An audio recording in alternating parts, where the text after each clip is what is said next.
Tayo po mga minamahal ko ay dadako na sa pinakamahalagang bahagi na banal na gawain natin pinakamamahal na Pinoon, ang pakikinig ng kanyang banal na salita. At bilang paggalang, tayong lahat ay tumayo at ito po ay dadalhin natin pong beloved preacher, Romeo Jose. Praise the Lord.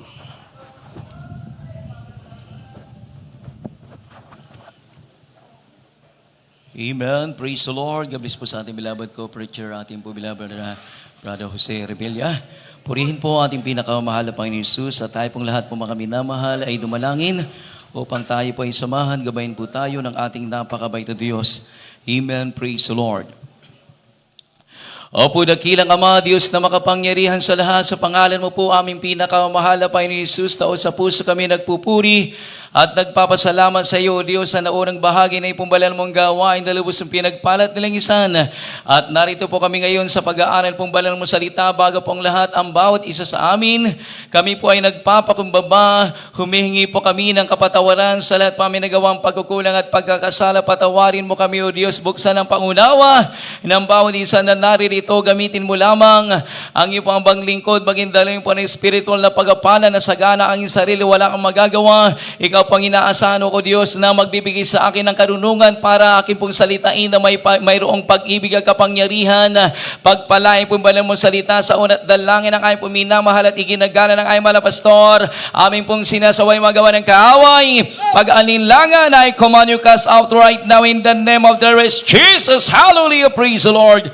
Amen. Purihin po ating pinakamahal na Panginoon Jesus. At kayo na po mga minamahal ay makaupo na sa inyong pong kinauupuan.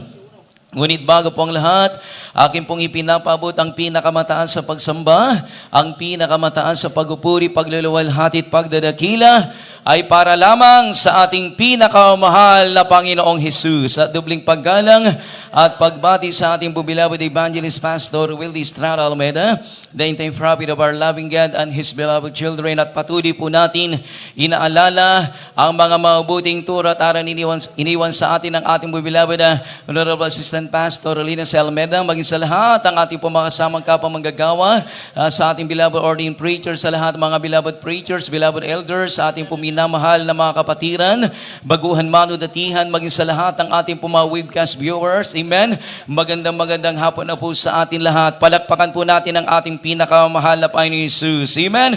At tayo po ay mag-aral ng kanyang banal na salita. Buksan po natin ang ating banal na kasulatan dito po sa Juan, Kapitulo 14 at ang versikulo po ay 1. Ito po ang sinasabi sa Juan, ang kabanata ay 14 at ang talata ay 1. Huwag magulumihanan ang inyong puso. Magsisampalataya kayo sa Diyos. Magsisampalataya naman kayo sa akin. Amen. Amen. Praise the Lord. Purihin po ang pagbabasa ng banal na salita ng ating pinakamahal na Panginoon Jesus. Diyos po ang magpala. Bigyan po natin ang tema ating tatalakayin sa araw na ito. Why worry when you believe in God? Amen. Bakit ka nag-aalala kung nagtitiwala ka sa Diyos? Ayon po sa ating nabasa, dito sa talatang ito po mga minamahal, ang sabi po ng ating pinakamahal na Panginoon Jesus, do not be worrying. Sabi ng ating mabait na Diyos, maniwala kayo sa Diyos at maniwala kayo sa akin. Palakpakan po natin ang ating pinakamahal na Panginoon. Kaya ang tao po mga minamahal ay minsan dumarating po yung tinatawag na pag-aalala. Ang sagot po mga minamahal, huwag mag-alala, sapagat yan po ang sabi ng ating pinakamahal na Panginoon Jesus. Kaya ano ang solusyon? Ano ang solusyon po mga minamahal? Sabi po rito, ano ang solusyon sa mga taong nag-aalala? Number 1, huwag mag-alala. Dahil yan po ang sabi ng ating dakilang Diyos. Pangalawa, maniwala sa Diyos. Yan po ang sabi ng ating pinakamahal na Panginoon Jesus. Kaya ang salitang maniwala, ito po ay powerful. Amen, makapangyarihan. There's power in believing. Believe po mga minamal, ang salitang believe, ang ibig sabihin, sabi po rito, you have to rely, umasa. You have to lean, sumandal. God can do all your problem. Lahat ng ating mga suliranin, mga kabigatan sa buhay, lahat nating mga problema, kapag iniasa po natin sa ating dakilang Diyos, kanya po niyang lutasin. Everybody shout praise the Lord. Bakit? Sapagat siya po ang Diyos sa makapangyarihan sa lahat. Kapag tayo pinagtitiwala, umaasa sa Kanya po mga minamahal, ibig sabihin, nagbibigay tiwala po tayo sa mahal na Panginoon. Ang Diyos po mga minamahal, mahipo ang Kanyang puso. Kung tayo po may problema, may kabigatan sa buhay, yan po ay mabibigyan po ng solusyon. Palakpakan po natin ang ating pinakamahal na Panginoon Jesus. Amen. Believe means you have to understand how He loves you. Maniwala po tayo po mga minamahal na sa kabila na tayo po ay hindi karapat-dapat sapagat tayo po ay nagkukulang. Tayo po ay nagkakasala. Tayo po ay nagkakamali. Subalit po mga minamahal, kapag tayo po ay nagpakumbaba, pinagsisi ng ating mga kasalanan, ang sabi po mga minamahal, sabi po sa ating sinabi, tayo po ay minamahal pa rin ng ating pinakamahal na Panginoon. Ganun po tayo kamahal ng ating dakilang Diyos. Na sa kabila na hindi po tayo karapat-dapat. Sabi pa po rito, believe means He provide all your needs. Kapag tayo maniwala po mga minamahal sa Kanya, ibig sabihin mayroon po tayong pananampalataya sa Kanya, lahat ng ating mga pangangailangan ay i-provide ng ating mahal na Panginoon. Amen. Kaya ang solusyon po mga minamahal, bakit po ang ating mga pangangailangan ay pawang idinaragdag sa atin dahil una sa buhay po natin ang ating pinakamahal na Panginoon, Mateo 6:33. Yan po ay nakuha po natin ang sekreto po mga minamahal, paano po i-provide ng Diyos ang ating pangangailangan.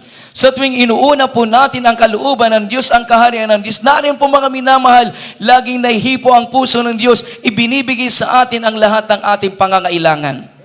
Amen. Ang Diyos po mga minamahal, kailanman hindi po tayo pinagkulang ng Diyos. Kung mayroon pong mga Kristiyano na nagkulang, o kung paano may mga Kristiyano po mga nagkukulang sila, maaring may problema. Amen. Maaring hindi sila lubos na nagtitiwala, umaasa sa ating pinakamahal na Panginoon. Marahil naroon ang kanilang pag-alinlangan sa salita ng Diyos. Everybody shout praise the Lord. Amen. Believe in me, sabi ng ating pinakamahal na Panginoon Jesus, meaning you need to know and understand that I love you. Sabi ng ating pinakamahal na Panginoon, kapag tayo pinaniniwala sa Kanya, naroon po mga minamahal, tayo pinamahal ng Diyos. Sabi po rito, na maging ang buhay ko, ang sabi ng ating mahal na Panginoon, ay binigay ko dun sa cross. Na kahit ako'y mahirapan, di po ba nung ipinako ang ating pinakamahal na Panginoon? Wala naman po siyang kasalanan, ngunit dahil naisulat sa banal na kasulatan para matupad ang banal na kasulatan na mangyari po maganap ang pagpapako sa krus sa ating pinakamahal na Panginoon. Nangyari lahat ng mga bagay na ito para matupad ang banal na kasulatan. Amen. Ipinako ang ating pinakamahal na Panginoon. Siya po ay pinahirapan. Ilalimura. Kinutya, nawalan ng dignidad, nawalan ng karangalan. Bagamat siya po ang Diyos sa makapangyarihan sa lahat sa Kanya pong pagkatawang tao, nung siya po'y naparito sa ibabaw ng lupa, bagamat siya po yung Diyos na nagkatawang tao po mga minamahal, gumawa po siya ng mabuti sa napakaraming mga tao, nagpagaling po siya ng iba't ibang uri na may sakit, nagpalayas po siya ng mga demonyo, sa kabila ng Kanya pong ginawa, siya pa rin po ay hinatulan ng kamatayan, nawalan po siya ng dignidad, karangalan, at namatay para sa iyo. Amen. Yan po mga minamahal, nasaksihan po natin o napatunayan po natin 2,000 nakakaraan ang Diyos po mga minamahal ay nag-anyong tao na matay para sa atin mga kasalanan upang tayo tumanggap ng kaligtasan. Naibigay ko ang buhay ko. Ano pa kaya ang hindi ko kayang maibigay sa iyo? Amen. Kaya po mga minamahal, believe in me, maniwala kayo sa akin, sabi ng ating pinakamahal na Panginoon Jesus. Kaya lahat ng bagay na ating pong kahilingan, kapag tayo sasampalataya, maniniwala lamang sa Kanya, lahat ng ating pangangailangan ay kayang ibigay ng ating dakilang Diyos sa buhay. Marahil sa mga oras na ito, mayroon po tayong mga kahilingan sa Kanya. Lahat po magsabing, praise the Lord. Mayroon po tayo, kahit sino po mga minamahal, sa bawat oras, sa bawat panahon na lumilipas, mayroon po tayong kahilingan palagi sa Kanya. Sapagat sa Diyos ay walang problema. Palakpakan po natin ang ating pinakamahal na Panginoon Jesus. Filipos 4:6. Dito po sa Filipos, Kabanata 4, ang talata po ay 6. Huwag kayong mga balisa sa anumang bagay, kundi sa lahat ng mga bagay sa pamagitan ng panalangin at daing na may pagpapasalamat ay ipakilala ninyo ang inyong mga kahilingan sa Diyos. Amen. Amen. Huwag kayong mga balisa sa anumang bagay. Where is the signal to pray? Amen. Ang pag-alala po mga minama, ito po ang sinyalis na ikaw ay dapat nang manalangin sa Kanya. Amen. Kaya kapag ikaw ay nag-worry, signal yan na ikaw ay dapat manalangin na po sa ating pinakamahal na Panginoon. Kaya dapat po mga minamahal, hindi pa dumarating ang problema, dapat mayroon na po tayong pundo na pananalangin sa Diyos. Hindi po yung kung kailan dumating yung problema, saka ka mananalangin. Yung ibang mga Kristiyano, ganun ang ginagawa. Ngunit dapat po mga minamahal, hindi pa dumarating ang problema, dapat mayroon na po tayong pundo na pananalangin sa Diyos. Everybody shout, praise the Lord. Kapag tayo po may pundo sa pananalangin, dumating ang mga problema, hindi po tayo nag-aalala sapagkat alam po natin, tayo po ay kasama po natin ang ating pinakamahal na Panginoon. Katulad ngayon po mga minamahal, tayo po yung nagkakatipon. Sabi ng banal na kasulatan, 2 o 3 nagkakatipon sa kanyang banal na pangalan, narito sa ating kalagitnaan ang ating napakabait na Diyos. Ngayon, napakarami po natin. Sa madaling sabi sa pagtitipon po natin sa oras na ito, narito sa ating kalagitnaan ang ating pinakamahal na Panginoon Jesus. Kaya wala po tayong dapat ipag-alala. Palakpakan po natin ang ating pinakamahal na Panginoon. Katulad po yung mga alagad. Nung kapanahunan po ng ating pinakamahal na Panginoon Jesus, kasama niya ang mga alagad. Habang sila po yung naglalakbay sa karagatan, dumating ang napakalakas na unos. Napakalakas na hangin at bagyo. Subalit po mga minamahal, ang ating pinakamahal na Panginoon, napakahimbing ang kanyang tulog. Samantalang napakahimbing ang kanyang tulog, ang mahal na Panginoon, ang mga alagad, nung dumating ang napakalakas na hangin at unos, sila po ay nag-worry. Nag-alala po sila. Amen, natakot sila. Nanggamba sila. Subalit ang ating pinakamahal na Panginoon, na tiling payapa. Palakpakan po natin ang ating pinakamahal na Panginoon Jesus. Kaya ngayon po mga minama, tayo mga Kristiyano. Tayo mga Kristiyano po mga minamahal na naglilingkod sa Kanya, lagi po natin kasama ang ating pinakamahal na Panginoon sapagkat ang ating Diyos sa pinaglilingkuran sa pamagitan ng gawain na ito, buhay at makapangyarihan. Sa tuwing tayo po lumalapit sa Kanya, tayo po idinadaing po natin ang ating mga kahilingan, narin po mga minamal, agad ang ating po mga kahilingan ay tinutugon ng ating dakilang Diyos. Sabihin po natin ibang mga Kristiyano, Brad, hanggang ngayon mula no ako'y maglingkod, hindi pa tinutugon ng Diyos ang aking kahilingan. Tandaan po natin ang tugon ng Diyos sa ating mga kahilingan, 3 po yan. Oo, hindi maghintay. Alinman sa 3 ang itinugon ng Diyos sa atin, yun na po ang katugunan ng Diyos sa atin. Amen. Kapag ang tugon ng Diyos sa atin ay hindi, ibig sabihin, hindi po mga minamahal, yun po ang tugon ng Diyos sa ating panalangin. Kapag tinugon ng Diyos ang ating dalangin ay maghintay, yun po mga minama ang tinugon ng ating mga dalangin, maghintay na lang po tayo. At kapag tugon ng Diyos ay oo, ibig sabihin, para sa ating ikabubuti. Palakpakan po natin ang ating pinakamahal na Panginoon. Kaya minsan yung mga Kristiyano kapag sila pinanalangin, gusto, parang sabihin, bilisan mo mahal na Panginoon, aking kailangan, tugunin mo kaagad. Tandaan po natin, ang Diyos po mga minamahal, sa lahat ng bagay ay naran siya. Bago pa lamang natin hingin ang ating mga kahilingan, alam na ng ating pinakamahal na Panginoon Jesus. At alam na rin ng Diyos ang tugon para sa atin lahat, sa ating mga kahilingan sa Kanya. Palakpakan po natin ang ating pinakamahal na Panginoon Jesus. Amen. Kaya po mga minamahal, sabi po rito, kapag ang Kristiyano po mga minama ay nasa panahon ng pagsubok. Kaya kung papaano po mga minama ng panahon wala pang pagsubok, wala pang mga problema, nanalangin na po tayo. Kung dumating po mga minamahal, lalo po tayong manalangin sa ating pinakamahal na Panginoon.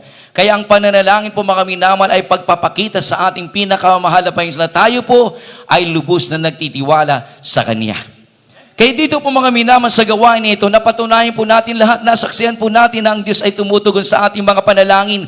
Kung noon, sa panalangin po natin mula pintuan hanggang altar, marami na pong taon na lumipas, pagsilang, naging ganap na binata at dalaga, nagkaroon na ng apo at anak, naging lolo at lola na, hanggang sila po ay binawian na ng buhay. ang kanilang pong mga panalangin hindi pa tinutugon sapagkat hindi wastong paraan ang kanilang pong pagsamba sa ating dakilang Diyos sa buhay. Ngunit tayo po, mula nung tayo maglingkod sa gawain na ito, dahil sa ang Diyos natin pinaglilingkuran ay buhay at makapangyarihan, agad-agad ang ating mga panalangin sa una at dalangin ng ating mahal na pastor, tinutugon ng ating napakabait na Diyos. Palakpakan po natin ang ating pinakamahal na Panginoon Jesus. Everybody shout praise the Lord! Amen. Kaya po mga minamahal, kapag ang tao nag-worry po mga minamahal, katulad po ng sa buhay na mag-asawa, minsan dumarating po yung mga bagay na nag-worry na po ang isang babae po, nanay po mga minamahal. Lalo na kapag dumarating po yung bayarin. Kapag maliit ang kinikita ng mister po mga nag-worry na si nanay po mga minamahal. Sa kanya pong pag-worry po mga minamahal, nariyan. Napiktuhan na rin si mister. Dumarating po mga minama ang pag-aalala maging sa bawat Kristiyano, sa bawat tao po mga minama na nandito sa lupa, dumarating po sa buhay po nila. Ngunit tandaan po natin, sinalita ng ating pinakamahal na Panginoon Jesus, huwag po tayong mag-aalala. Palakpakan po natin ang ating pinakamahal na Panginoon Jesus. Amen. Kaya sabi po rito, imbis na tayo mag-alala po mga minamahal, kapag dumarating po yung mga kabigatan sa buhay, sabi po rito, a prayer is coming to God, worshiping Him, thinking about His goodness. Alalahanin po natin ang mga mabubuting bagay na ginawa ng Diyos sa buhay po natin. Pag ganun ang ating ginawa po mga minama, sa tuwing inaalala po natin ang mga mabubuting bagay na ginawa ng Diyos sa buhay po natin, tayo po mga minama ay magagalak. Bakit naalala mo? Kung hindi mo nakilala ang Diyos sa pamagitan ng gawain nito, marahil saan na kaya tayo ngayon? Ngunit dahil sa ang Diyos po mga minam ay sadyang napakabait at napakabuti. Mula nang tayo maglingkod sa gawain na ito, maglingkod sa Diyos sa pamagitan ng gawain na ito, dito tayo, pinagpala ng ating mabait na Diyos. Ang ating pong napakabigat na problema, ngayon nilutas ng ating pinakamahal na Panginoon. Ang ating pumasakit at karamdaman, mga mula tayo maglingkod, nagtiwala sa Kanya, lubos na pinagaling ng mahal na Panginoon. Amen. Kaya walang ibang dapat po natin gawin po mga minama, laging magtiwala sa Kanyang banal na salita. Laging magtiwala sa Kanyang mga pangako, sapagat ang pangako ng Diyos ay Kanya pong tinutupad sa lahat ng mga nagsisilapit na mayroong pagtitiwala, pananampalataya sa Kanya. Palakpakan po natin ang ating pinakamahal na Panginoon Jesus, thinking what Christ done on the cross about you. Alalahanin po natin po mga minama ang ginawang kabutihan ng Diyos doon sa krus ng Kalbaryo. Kung walang kamatayan ng ating pinakamahal na Panginoon Jesus, walang kapatawaran ng ating mga kasalanan. Ngunit salamat sa ating pinakamahal na Panginoon dahil tayo po mga minamahal, dahil sa kamatayan ng ating pinakamahal na Panginoon Jesus doon sa krus ng Kalbaryo, lahat po tayo ngayon ay nagtatamasa na masaganang pagpapala mula sa ating pinakamahal na Panginoon Jesus. Meditating all of the good things that God promised. Alalahanin po natin yung mga mabubuting bagay, mga pangako ng ating pinakamahal na Panginoon. Yung pangako ng Diyos po mga minama sa atin, yan po ay tutuparin niya sapagat siya po yung Diyos na hindi marunong magsinungaling. Palakpakan po natin ang ating pinakamahal na Panginoon Jesus, promise to give you na mga bagay na gagawin niya sa iyo. Anything, do not worry about it. But in all your prayers, ask God for what you need. Lagi kong sinasabi po mga minamahal, kapag tayo po ay lalapit sa ating pinakamahal na Panginoon, tayo po mga minamahal ay mayroong buong pagtitiwala sa Kanya, hindi kalahati. Amen. Kaya sa gawain nito po mga minamahal, itinuro ng ating mahal na pastor, tayo po ay magkaroon ng 100% pananampalataya para ang puso ng Diyos mahipo ang ating mga kahilingan, ibibigay ng ating pinakamahal na Panginoon. Everybody shout praise the Lord! Amen! When God in praise coming to you through the presence of the Holy Spirit, through His real presence, tandaan po natin ang yakap at ang presensya ng ating pinakamahal na Panginoon Jesus, kapag naramdaman po natin, sapat na para sa atin lahat. Amen! Na tayo po ay magkakaroon ng kapayapaan. Amen! Kaya ang kapayapaan po mga minamahal, kapag ang tao ay nagkaroon ng kapayapaan sa puso at isipan, maniwala na mawala ang pag-alala, mawala ang takot na nasa atin. Amen? Di po ba ang kapayapaan po mga minamahal kapag nagkaroon po tayo ng kapayapaan mula sa ating pinakamamahal na Panginoon Jesus, kahit na ganito na ang panahon po natin, kapag tayo po'y nagkaroon ng kapayapaan mula sa mahal na Panginoon, wala kang dapat ikatakot, wala kang dapat ipangamba dahil kasama mo ang Diyos. Palakpakan po natin ang ating pinakamamahal na Panginoon Jesus. Amen? Ang sabi pa po rito, at kapag naramdaman mo ang kanyang banal na presensya po mga minamahal, di po ba sa tuwing tayo po yung nagkakatipon, kanina po mga minamahal, yung mga awitin ng mga beloved Pioneer Squad, bumaba ang banal na Espiritu Santo ng ating pinakamahal na Panginoon, naramdaman po natin. Ano ang pakiramdam po natin ngayon? Galak na galak. Kaya kapag nadama mo ang banal na presensya ng ating dakilang Diyos, lahat ng kabalisahan mo, yan po ay mawawala. Palakpakan po natin ang ating pinakamahal na Panginoon. Kaya kung sa oras na ito, mayroon po isa sa atin na nababalisa, tandaan po natin, sabi ng ating dakilang Diyos sa buhay, do not worry. Amen. Magtiwala ka sa Kanya. Ganun lang po mga minamahal. Walang ibang solusyon para yung ating kabalisahan. Ngayon, mapawi yan, maalis yan kapag tayo po ay nagtiwala sa Kanya. Palakpakan po natin ang ating dakilang Diyos. Kaya po mga minamahal, at ano yung mga bagay na dapat ipagpasalamat po natin sa Diyos? Tayo mga mananampalataya na naglilingkod sa Kanya. Ano ang mga bagay na dapat po natin ipagpasalamat sa Diyos? Basahin po natin. Awit 103 at ang versikulo po ay 1 hanggang 5. Ito po ang sinasabi sa mga awit, ang kabanata ay 103, ang mga talata ay 1 hanggang 5. Purihin mo ang Panginoon o kaluluwa ko, at lahat ng nangasa loob ko ay magsisipuri sa kanyang banal na pangalan. 2. Purihin mo ang Panginoon o kaluluwa ko, at huwag mong kalimutan ang lahat niyang mabubuting gawa. 3. Na siyang nagpapatawad ng iyong lahat na mga kasamaan, na siyang nagpapagaling ng iyong lahat na mga sakit, na siyang tumutubos ng iyong buhay sa pagkapahamak, na siyang nagpuputong sa iyo ng kagandahang loob at malumanay na mga kaawaan. 5. Na siyang bumubusog sa iyong bibig ng mabuting bagay, na anupat ang iyong kabataan ay nababagong parang agila. Amen. Amen. Dito po sa mga talata na ating pong nabasa ngayon po mga minaman, inutusan ni Haring David ang kanya pong kaluluwa na magpasalamat sa ating dakilang Diyos na buhay. Amen. Kaya kung mayroong kang pangangailangan at hindi pa dumarating, ano po ang dapat po natin gawin? Pasalamatan po natin ang Diyos. Amen. Ang kinin ng lahat ng iyong kailangan ay tinugon na. Ganun po mga minamahal, yun po yung pananampalataya sa ating mahal na Panginoon. Kung may problema ka, ang kinin mo na ang mga problema mo nilutas na ng mahal na Panginoon. Amen.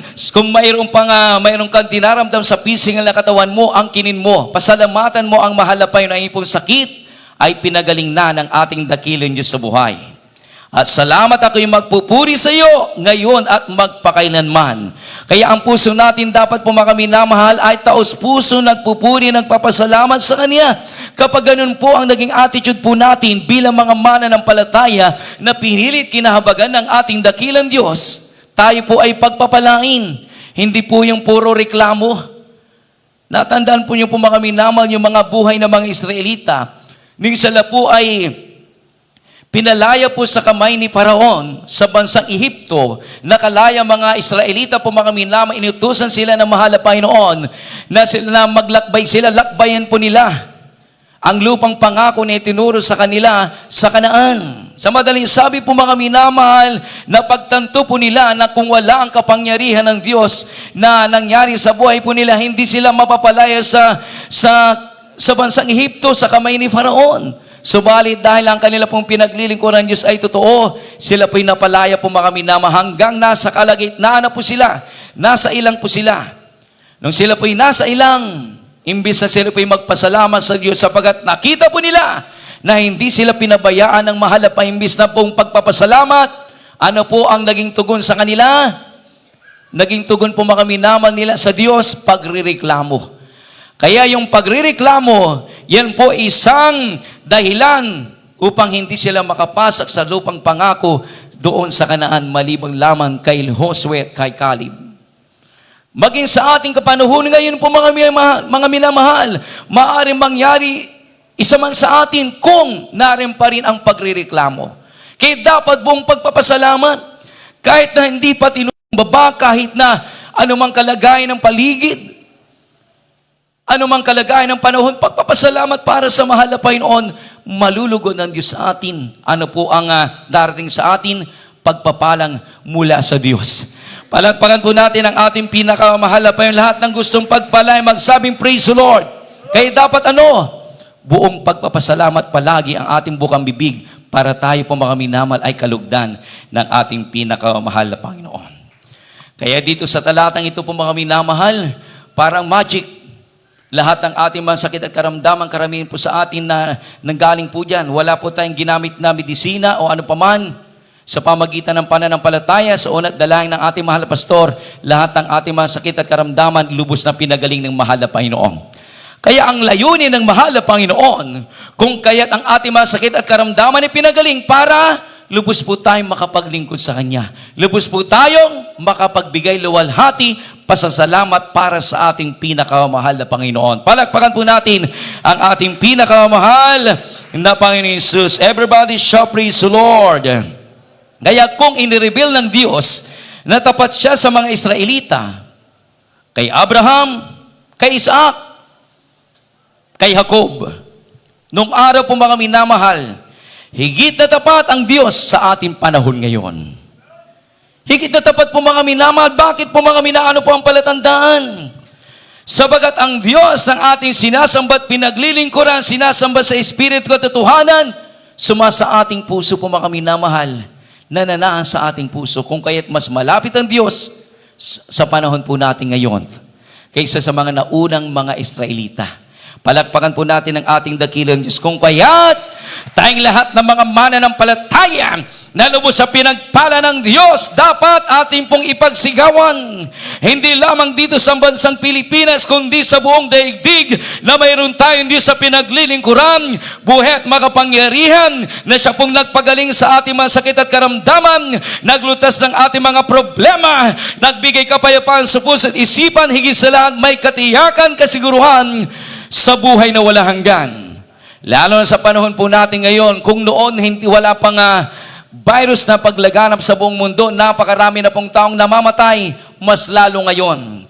Hindi lamang doble, hindi lamang triple ang namamatay, kundi napakarami mga kaluluwa na sila po'y namamatay na walang Espiritu ng Diyos, walang Kristo sa puso. Israel, lahat ay nangyari. Tingnan po ninyo, kung noon po mga minamahal, lahat ng sinalita ng ating pinakamamahal na Panginoon Jesus ay nangyari, baging sa panahon po natin mangyayari ang kanya pong sinalita na tayo po ay pagpapalain ng Diyos. Amen. Walang ipinangako ng Diyos na hindi naganap sa bansang Israel. Lahat ng sinabi niya ay nangyari. Kapag nangyaring ipinangako ng Diyos sa bansang Israel, dahil ipinangako niya ito kay Abraham, how much more sa panahon natin ngayon? Amen. Kahit ganito na po mga minama ating panahon, alam po natin ang Diyos ang nangako sa atin na hindi tayo pababayaan kailanman ng ating mahal na Panginoon Jesus. Ibibigay niya sa atin ang kanyang kaharian. Ang kanyang kaharian po mga minamal, ibibigay sa atin lahat ng bagay na ating pong hihilingin sa Kanya. Amen. Yung tapat na Diyos po mga minamahal, yung tapat na Diyos sa atin nakilala at pinaglilingkuran sa gawain ito, tinutupad niya ang kanyang mga pangako sa bawat isa sa atin. Amen. Pangako sa atin nung tayo po'y lalapit ang maglilingkod sa Kanya, pagpapalain po tayo. Physically, mananatili ang kalusugan ng ating physical na katawan kung tapat po natin tatalimahin, susundin ang Kanyang ipinag-uutos. Materially, kung tayo po'y maging matapat na sumusunod sa kalooban ng Diyos, hindi po tayo pagkukulangin ng ating mahal na Panginoon. Amen? Kaya tingnan po ninyo, sa panahon po natin ngayon, kung kailan naging pandemya po mga minamahal, bawat outstation po natin sa iba't ibang lugar, nakapagpatayo po tayo ng bahay-sambahan, yan po ang patunay na ang Diyos hindi nagkukulang sa atin. Ipinupunan niya ang lahat ng ating pangangailangan. Everybody shout praise the Lord. Kaya sa ating pinapag-aralan, why worry when you believe in God? Amen? Tayong lahat ng mga mananampalataya na napabilang sa gawain ito, wala po tayong dapat ipag-alala sapagkat buhay na Diyos ang ating pinaglilingkuran, at sa pamamagitan ng gawain ito, mayroon po tayong tunay na pastor, tunay na propeta, tunay na lingkod ng Diyos na nanalangin araw at gabi para tayo po ay ingatan ng ating dakilang Diyos sa buhay. Kung kaya't ang ating gagawin, magtiwala lamang sa kanyang mga pangako na tapat ang kanyang salita. Magpatuloy na lamang po tayo na maglilingkod sa ating pinakamahal na Panginoon upang sa kanyang pumuling pagparito, ako, ikaw, tayong lahat na mainit masigasin na naglilingkod sa Kanya, buong puso nagtitiwala sa Kanya, kakamtin po natin ang kaligtasan at buhay na walang hanggan. Palakpakan po natin ang ating mabait na Diyos. Tayo pong lahat ay tumayo, papurihan po natin ang ating dakilang Diyos sa pamagitan ng awitin ito. Amen. Praise the Lord.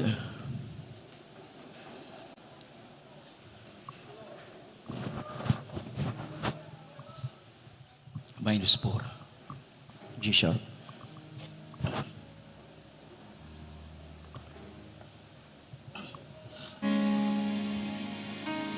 Hallelujah, praise the Lord. Mga minamahal, magpuri po tayong lahat sa ating pinakamahal na Panginoon Jesus. Hallelujah. Tagalog version.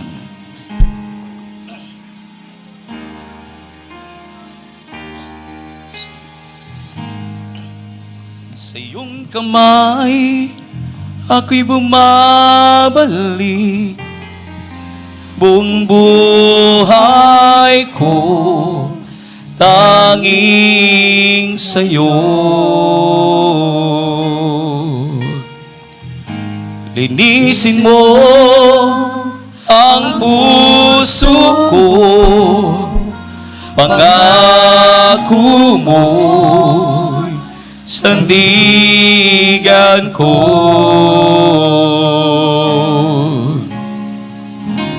Ako'y naniniwala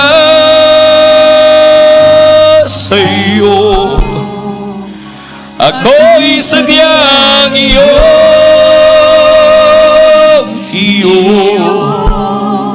Ang dahilan ng buhay ko, ang dahilan ng awit ko, ikaw, Jesus. Hallelujah. Panginoon, ako'y lingapin mo, kailangan kita sa buhay ko. Sa'yo lamang iaalay papuri ko't pagmamahal.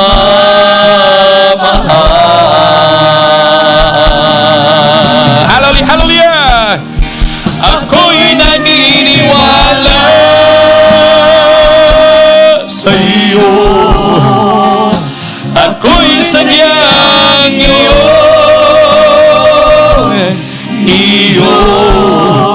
Ang dahilan ng buhay ko, ang dahilan ng awit ko.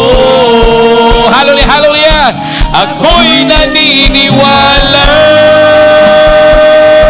sa'yo, ako'y sadyang iyo.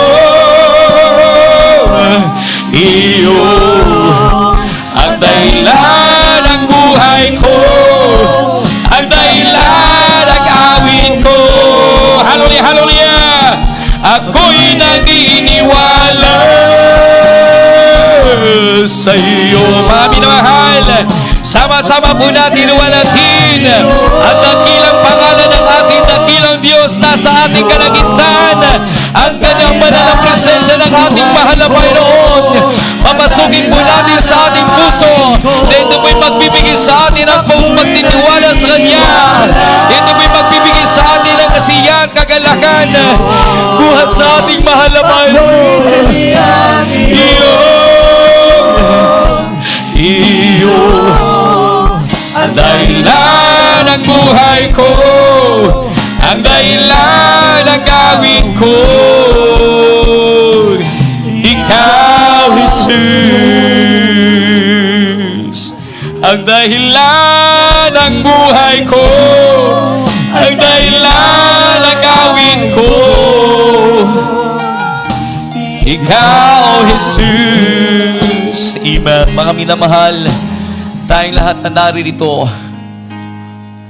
Kaya tayo po'y naririto sa tuwing mayroon po tayong bahay pananambahan, bahay sambahan.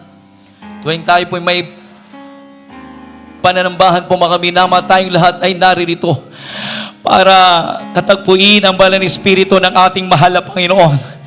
Ang ating pinakamahal na Panginoon Jesus. Kaya sa ating mundong ginagalawan, napakaraming tao na sa panahon po natin ngayon, nangangamba, nag-aalala, natatakot. Subalit tayong lahat ng mga tunay na anak ng Diyos, wala po tayong dapat ikatakot, ipag-alala sapagkat sa tuwid-tuwina, kasama po natin palagi ang ating pinakamahal na Panginoon na siya nagbibigay aliw sa atin kung tayo po'y nababalis at nalulungkot. Na siya po'y nagbibigay aliw sa atin kung tayo po ay mayroong problema. Ating po palalakasin ang ating loob na mayroon po tayong Diyos sa buhay. Pinaglilingkod ng Diyos. Amen. Kaya walang ating gagawin kundi pasalamatan po natin ang ating pinakamahal na Panginoon na mayroon po tayong Diyos na buhay. Everybody shout praise the Lord. Sa ating pagpapatuloy bago po tayo manalangin para sa kapakanan ng ating mga baguhan sa araw nito, lubos kayong pinagpala sapagkat walang ibang nagdala sa inyo sa lugar na ito kundi ang ating napakabay na Diyos. Mayroon lamang mga taong ginamit, mga Kristiyano na magsabi po sa inyo na may Diyos na buhay sa pamagitan ng gawain na ito. Ngayon narito po kayo. Pinagpala po kayo ng ating dakilang Diyos sa buhay upang kayo po ay mapabilang sa Kanya pa mga tunay na anak, tagapagmana ng langit at buhay na walang hanggan. May 4 na reglamento ng kaligtasan na dapat po niyong isagawa, yung 3 isasagawa po ninyo ngayon. Unang-una, pananampalataya na walang ibang Diyos kundi sa Jesus. Amen. Siya lamang po ang magbibigay kaligtasan sa ating. Pangalawa, pagsisisi.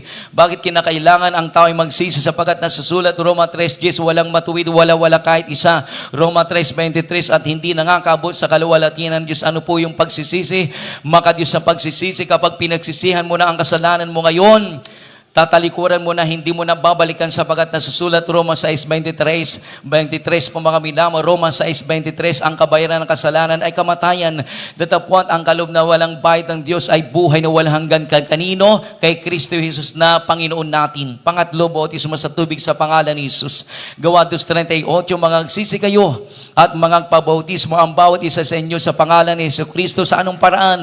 Sa ikapagpapatawad ng ating kasalanan at tatanggapin ninyo ang kaloob ng Espiritu Santo. Kapag kayo po ay nabautisman sa tubig, lubos mapapatawad ang inyo pong mga kasalanan. Kaya wag po kayong uuwi na hindi kayo mabautismuhan ngayon. Sapagat ngayon ang araw ng kaligtasan. Pang-4, bautismo sa Espiritu Santo. Diyos na po ang magsasagawa niyan. Roma 8:9, ang sino mang walang Espiritu ni Kristo, ang sino mang walang Espiritu ng Diyos, siya ay hindi sa Kanya.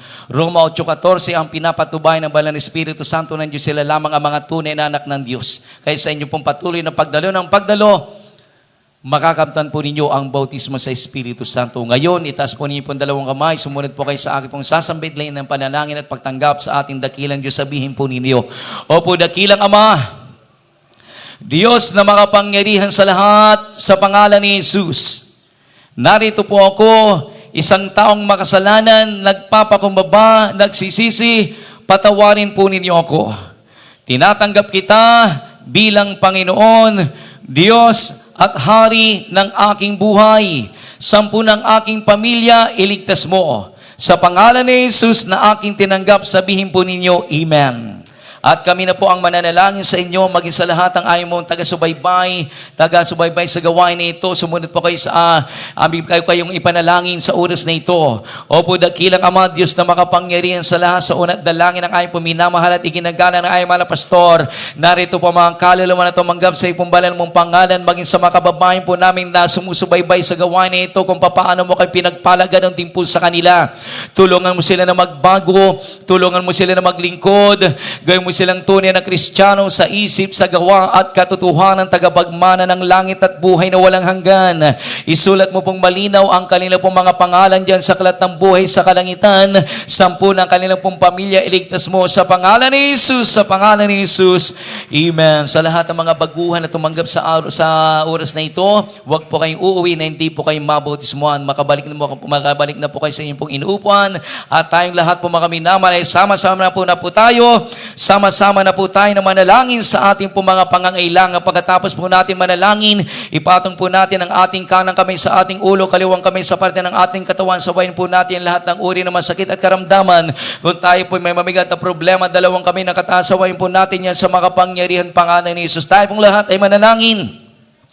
Opo, dakilang Ama, Diyos na makapangyarihan sa lahat, sa pangalan mo po aming pinakamamahal na Panginoon Jesus. Narito po ang bawat isa sa amin nagpapakumbaba, nagsusumamot, humihingi po kami ng kapatawaran. Sa lahat po aming nagawang pagkukulang at pagkakasala, patawarin mo kami, O Diyos. Sa huling araw na ito, sa amin po patuloy na paglilingkod, bigyan mo kami ng 100% pananampalataya na buong kaming nagtitiwala sa iyo ng lubos, mahal na Panginoon.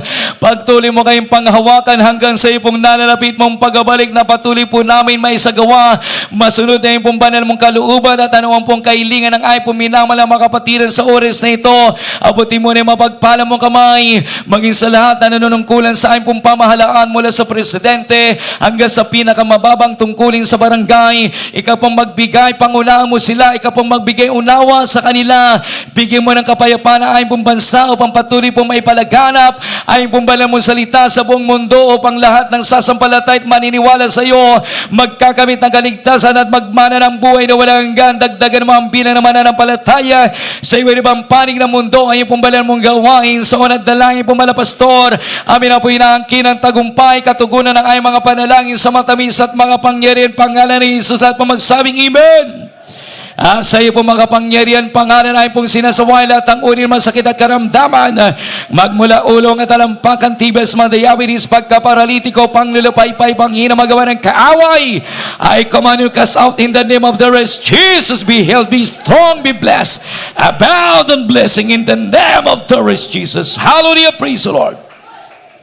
Hallelujah, praise the Lord, Amen. Mga minamahal, bilang katuparan na ating pong mga kahilingan ay nasa atin na, tayo pong lahat ay tumayo, tayo pong lahat ay magpasalamat, lulundag po tayo ng 3 beses, sabay sigaw ng Hallelujah, praise the Lord, jump 3 times. Hallelujah, praise the Lord, Hallelujah, praise the Lord, Hallelujah, praise the Lord. Purihin po ating pinakamahal na Panginoon Jesus. Dito po natapos ang pag-aaral ng kanyang banal na salita. Pagpalain po tayong lahat ng ating pinakamahal na Panginoon Jesus.